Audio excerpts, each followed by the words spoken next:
What if a black father walked into court as a criminal, but left as the new judge? It was just past 7 in the morning, and already a crowd had gathered outside the largest courthouse in the city. The cameras were ready. The reporters had taken their positions. A police escort had cordoned off the street, as if the man being brought in was the most dangerous criminal the city had ever seen. Every news van on that street was pointed in one direction, toward the tall doors of the courthouse. Every microphone was waiting for one man. And then he stepped out. His head was down, his wrists were bound, and in his eyes was a kind of silence that only certain people carry, the silence of someone who knows the world is about to judge him, and he has no way to stop it. The crowd began to whisper, "That's him. By tonight, his life will be over." Every eye in that street was on his face. Every phone was recording him, as though he were no longer a human being, but a spectacle for the world to watch. It is a strange thing how quickly a community can turn. Just weeks earlier, many of these same people had greeted this man with warmth and gratitude. Now they stood at a distance, watching him as though he were a stranger they had never truly known. Inside, the courtroom was already full. Wooden benches lined with people, some curious onlookers, some reporters, and in one corner, sitting quietly by herself, a young girl. His daughter, alone, frightened, searching the room with her eyes, looking for her father. When they brought him in, his eyes went to only one place, toward the gallery, toward his little girl. For one moment, the entire world seemed to stop. Father and daughter locked eyes, and in that silence there were 1,000 unspoken words. "All rise." The judge entered and took his seat. The court officer opened the file, and at that moment no one in that room had any idea what was about to unfold in the hours ahead. By sunset, everyone in that courtroom would rise for this man, including the very judge sitting above him. Let's go back a little. Before that day, this man was not a criminal. He was, in fact, one of the most respected people in his entire neighborhood. Let's call him Farhan because what matters here is not just his name, but the kind of man he represented, the kind found quietly, humbly in almost every community if you know where to look. Perhaps you have known someone like him yourself, a neighbor, a friend, someone who never asked for recognition, yet earned it simply by how he lived his life. Farhan was a single father. His wife had passed away years earlier, and since then he had raised his daughter entirely on his own. No complaints, no excuses, just quiet effort, patience, and a determination to give his little girl a better life than the one fate had handed them. In his neighborhood, Farhan wasn't respected simply because he was a good man. He was respected because whenever someone needed help, he was the first to arrive. If a child needed help paying school fees, Farhan quietly took care of it. If an elderly neighbor needed medicine and couldn't get to the pharmacy in time, Farhan made the time. He never announced what he did. He simply did it. There was no ceremony in his kindness, no expectation of thanks. It was simply who he was. Every weekend, neighbors would gather on the small porch outside his home. Tea would be made, conversations would flow, and Farhan always sat toward the back, listening more than he spoke. Farhan, a young man once asked him, "Why do you help so many people? You don't have much yourself." Farhan smiled and said, "When you have very little, you learn what truly matters to someone else who has even less. I was down once too. Someone lifted me up. I suppose I'm still repaying that debt." At the time, no one understood what those simple words meant, or how central they would become to everything that followed.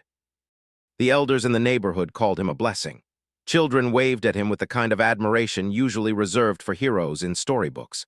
People came to him for advice, not because he had answers to everything, but because he listened without judgment. In many ways, he had become the quiet center of that small community, the person people turned to not because he demanded it, but because he had earned it, one small act of kindness at a time. But the most beautiful moments happened quietly at night when Farhan sat with his daughter. He checked her homework.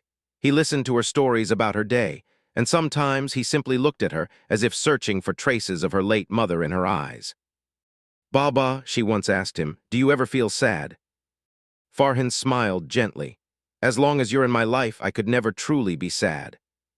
At her school function once, when she recited a few lines on stage, Farhan sat in the audience with tears in his eyes. He clapped until his hands turned red, prouder than anyone else in that room. A father like him is rare. one of the neighborhood women once told her friend. He carries so much alone and still finds time for all of us. This was the man the world knew, honest, hardworking, a father living entirely for his daughter. A man whose story should never have had a villain in it. But fate, it seems, had other plans. One morning, news broke across the city like a storm. A large charity fund, one meant to support underprivileged children and struggling families, had lost millions of dollars. The money had simply vanished. The news anchor's voice echoed through every television screen. Charity fund scandal rocks the city. Investigators are now focused on a well-known community figure. That figure was Farhan. The investigation moved quickly, and every piece of evidence that surfaced pointed directly at him. Forged documents bearing his signature, bank transfers linked to his account, and 2 witnesses who claimed they had personally seen him transferring the missing funds. Newspaper headlines screamed across the city. Beloved community leader exposed. The man everyone trusted, a fraud. Millions missing, 1 man accused. There is a particular cruelty in how quickly a reputation, built over a lifetime, can be dismantled by a single headline. Years of quiet kindness, of showing up for others without being asked, seemed to count for nothing once suspicion took hold. It is a lesson worth remembering, how easily we are willing to believe the worst about someone, simply because the story is loud enough and repeated often enough. In his neighborhood, a heavy silence fell. The same people who only days earlier had called him a blessing now looked at him with suspicion. Word travels fast in a small community, and suspicion, once planted, tends to grow far quicker than trust ever does. It can't be true, one neighbor said. Farhan would never do something like this. But look at the evidence, another replied. It all points to him. The police arrived at his home. Farhan stood in the doorway, his eyes filled with a bewilderment that only the wrongly accused truly understand. I didn't do this, he said, his voice trembling. I don't even understand what's happening. The officer showed him the file. These are your signatures. They are not mine, Farhan said, but his voice lacked the certainty that comes naturally to those speaking the truth, because shock and betrayal had stolen his confidence. No one was willing to listen. Once the world has already decided someone is guilty, the truth rarely gets a fair hearing. This was the most dangerous turning point in the entire ordeal. The moment when so much false evidence is stacked against an honest man that he begins to question his own certainty. It doesn't take long to destroy a life. Sometimes all it takes is a single piece of news. Farhan lost his job. His employer told him plainly, I'm sorry, but the company's reputation is at stake. The friends who once shared tea with him began crossing the street to avoid him. The very people whose lives he had once helped rebuild could no longer look him in the eye. It is a peculiar kind of loneliness, being surrounded by a community and yet feeling entirely abandoned by it. For Farhan, this was the deepest wound of all. The truth doesn't hurt nearly as much as watching the people you trusted turn their backs on you. His bank account was frozen. Paying rent became a struggle. A notice arrived, if payment wasn't made, he would lose his home as well. Farhan began selling his small possessions, an old watch that once belonged to his late wife, his books, even his old scooter, simply so his daughter could eat, so her school fees could be paid. The shopkeeper who once extended him credit without hesitation now avoided his eyes. I'm sorry, Farhan, he said, looking away. Times are difficult right now. At night when the neighborhood slept, Farhan would walk the empty streets alone, because the silence of his own home and the weight of his own thoughts had become unbearable. He would look up at the same stars he had once pointed out to his daughter on quieter, simpler nights, and wonder how everything had unraveled so completely, so quickly. But the most painful moment was still ahead. One day his daughter came home from school. Her eyes were red. She said nothing for a long while. What happened, sweetheart? Farhan asked. She finally spoke. Baba, the kids at school say you're a criminal. They say you stole people's money. For Farhan, this moment was heavier than any punishment could ever be. Losing his job, his home, his friends, all of that, he could endure. But seeing shame in his own daughter's eyes was a pain no father should ever have to bear. Sweetheart, he said, his voice breaking, whatever I am your father, and I promise you I will prove the truth. But even Farhan himself, in that moment, had no idea how that promise would ever be kept. Sometimes life takes everything away from a person just to see what remains. All Farhan had left was his daughter's trust in him and the thin thread of truth he was still holding onto. After months of preparation, the case finally reached the courtroom. The room was packed. Every seat was taken, and even along the back wall, people stood shoulder to shoulder, straining to see. The prosecutor stood confidently, arranging his files as though victory was already assured. "Your Honor," he began, "we will prove that the defendant, through a calculated scheme, stole funds meant for the city's most vulnerable families." Witness after witness was called. Each one repeated the same story, that they had seen Farhan transferring funds, meeting with certain individuals, signing certain documents. Their words were rehearsed, almost too smooth, though at the time no one thought to question why. Farhan's lawyer sat quietly, worry etched across his face. With every new piece of testimony, the case against his client grew stronger. He glanced occasionally at Farhan, who sat with his hands folded, his expression steady despite everything crumbling around him. The judge reviewed the documents in silence, his expression giving nothing away, the kind of stillness that comes before a verdict. In the gallery, people whispered among themselves. How can he possibly win this? The evidence is all against him. Farhan's daughter sat in the gallery, holding her breath, watching her father.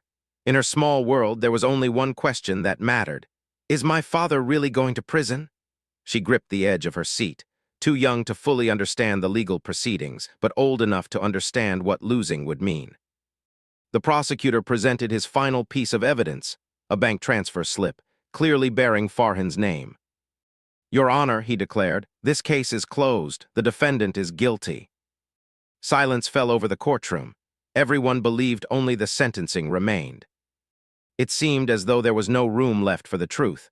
But the truth can never be buried completely. Sometimes it finds its way out through the smallest of cracks. And that crack was about to appear. During a recess, Farhan's lawyer made one final effort to go through the evidence once more, line by line, date by date. He had done this many times before, but something told him to look again, more carefully this time, as though the answer had been sitting there all along, waiting to be noticed. And then something strange caught his eye. One witness's statement claimed he had seen Farhan at a meeting on a specific date. But on that exact date, Farhan hadn't even been in the city. That day, Farhan had taken his daughter to a doctor in another city for a minor procedure at a small clinic. This doesn't add up," the lawyer said to himself. "The dates don't match at all." Farhan searched through his old files, and there it was, an old hospital bill with the exact date and time recorded. He had kept it all these years, tucked away with other small mementos, never imagining it would one day matter more than almost anything else he owned. The memory of that day came rushing back to Farhan, holding his daughter's hand, walking her into the doctor's office, trying to ease her fear. A father's love, which on that day had simply been his instinct, was now about to become his strongest piece of evidence. "If we can prove you weren't there that day," the lawyer said, "the entire case could begin to fall apart." For the first time in months, a small flicker of hope appeared in Farhan's eyes. The truth can never stay hidden forever. It finds its way through some date, some paper, some forgotten record. And this time, one small date was about to change everything. The next day, Farhan's lawyer began his cross-examination. The entire courtroom fell silent, the kind of silence that settles in a room right before something important happens. "You testified that you saw the defendant at a meeting on this date," the lawyer said, repeating the date clearly, deliberately, so that no one in the room could mistake it. The witness nodded. "Yes, that's correct." "Then what is this?" The lawyer held up the document. "This is a hospital record proving the defendant was in another city entirely with his daughter for a medical procedure." The witness's expression changed instantly. Panic flickered across his face. Maybe I made a mistake about the date," he stammered. "Or perhaps," the lawyer said quietly, "someone told you exactly what to say." The courtroom stirred with murmurs. The prosecutor's forehead began to glisten with sweat. The judge leaned forward, his eyes narrowing with attention. Something significant was unfolding. The prosecutor rose. "Your Honor, I object." The judge raised a hand. Objection overruled. This court wants the truth, and it seems we are getting closer to it. A third witness was called, the man who had originally verified the bank documents.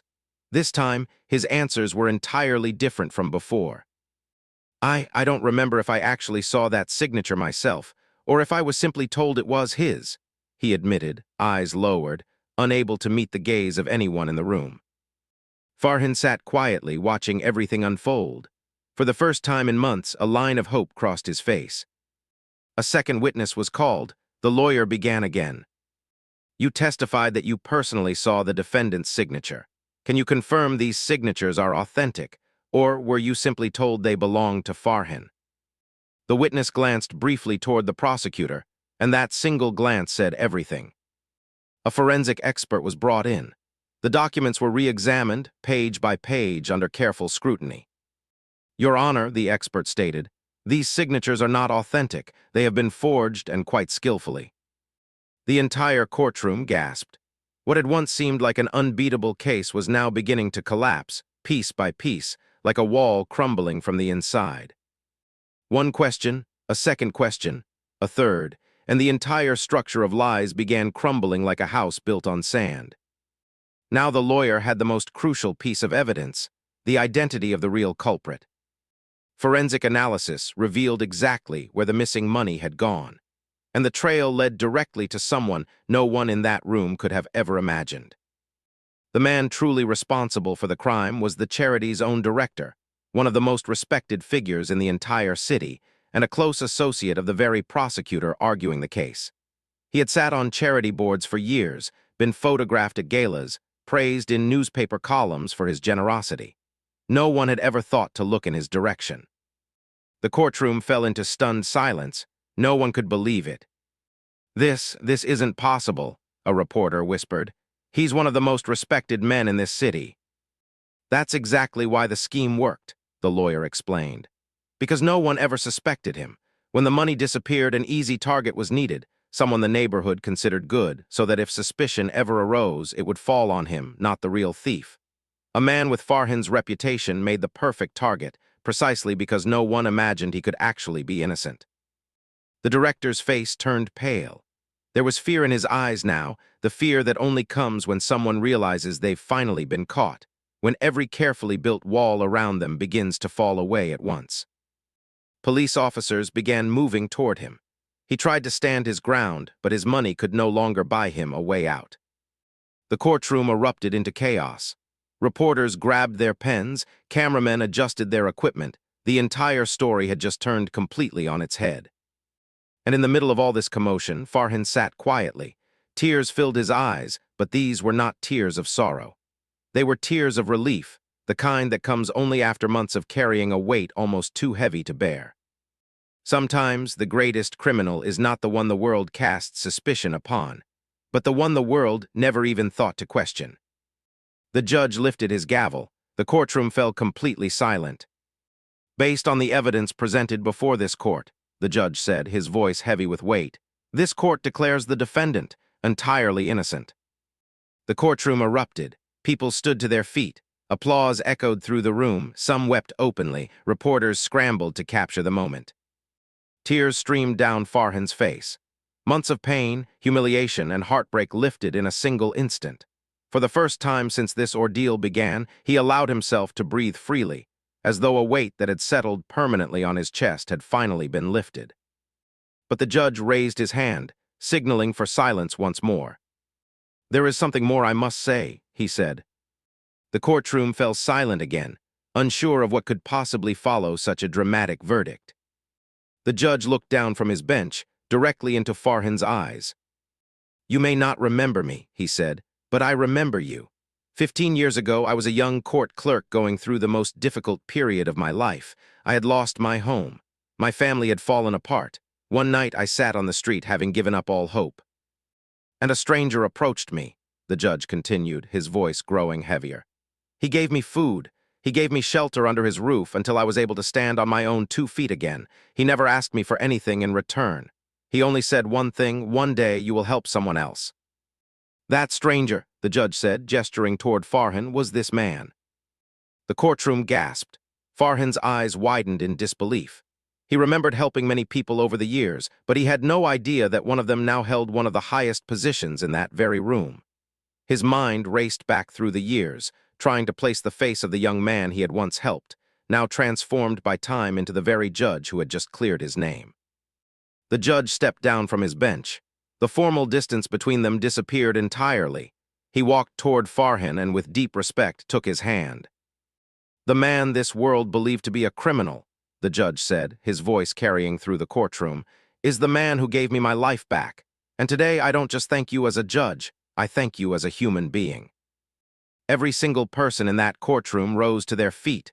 Reporters, lawyers, the prosecutor, everyone. No one spoke. There was only a deep, shared understanding that something profoundly meaningful had just taken place. Farhan had walked into that courtroom as an accused criminal. He was walking out with more honor and dignity than anyone else in that room. He had not literally become a judge, but in the hearts of everyone present that day, he stood as the highest and most respected person among them. Outside the courthouse, the evening light was beginning to fade. The same reporters who had called him a criminal that morning now looked at him with quiet regret. One reporter approached him. "We're sorry," she said. "We misjudged you." Neighbors who, just the day before, couldn't bring themselves to look at him now stepped forward. "Farhan, please forgive us," one elderly man said, shame written across his face. And then his daughter came running through the crowd, straight toward her father. "Baba," she cried, throwing herself into his arms. Farhan held her tightly, patting her back gently, tears still falling from his eyes. "I told you, didn't I?" he whispered softly. "I told you I would prove the truth." Together, hand in hand, they walked away from the courthouse, away from the crowd that had judged him the day before, now standing there humbled. In the days that followed, life slowly began to return to something like normal. His job was offered back to him, though he took his time deciding. His name, once dragged through every headline in the city, was quietly restored in those same papers. But Farhan never spoke of it with bitterness. When asked by a reporter what he felt toward those who had doubted him, he simply said, "People believe what they are shown. I don't blame them for that. I only hope they remember, the next time someone is judged too quickly, to wait for the whole story." His daughter in the years that followed would often tell this story to others, not as a tale of injustice, but as a lesson her father had taught her without ever meaning to teach it. That character, quietly built over a lifetime, cannot be undone by a single accusation, no matter how loud the voices against it may be. They had brought him to court to strip away his dignity. Instead, the truth gave it back to him, a dignity, perhaps, he had never truly lost at all. The end.